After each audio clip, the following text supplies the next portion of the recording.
In this video, I'm going to walk you through how to use the 3D printed Braille Embosser. You'll want to start by aligning the indicator triangles.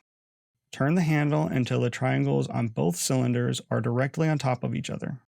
This is what the starting position should look like. Once the triangles are aligned and in the starting position, rotate the entire Braille Embosser so the rollers are horizontal. To line up the embossed Braille dots with the printed information on your business card, use the indicator triangles as your guide. The triangles are pointing in the up direction to show you which way the Braille is going to be embossed.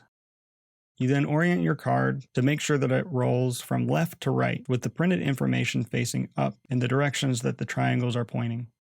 I find it helpful to use gravity to level the card. I do this by dropping it into place between the rollers and double checking that it seems level. Next, rotate the handle forward about a half turn. Another technique I found helpful is to flip the embosser partway through so I can watch the dots forming and make sure that they all look good.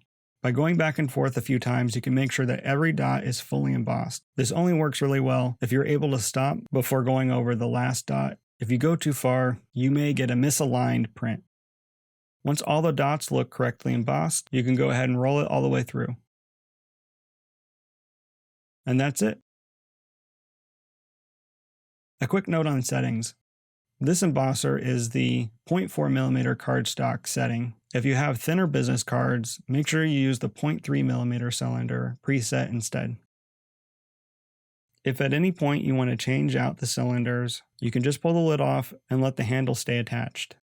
Sometimes new rollers can get stuck into the base, and if that happens, I recommend using a small flathead screwdriver to help work them loose. And that's how you operate and swap cylinders on the 3D printed Braille Embosser. If you run into any issues or want to contribute to the project, the GitHub link is in the app and in the video description.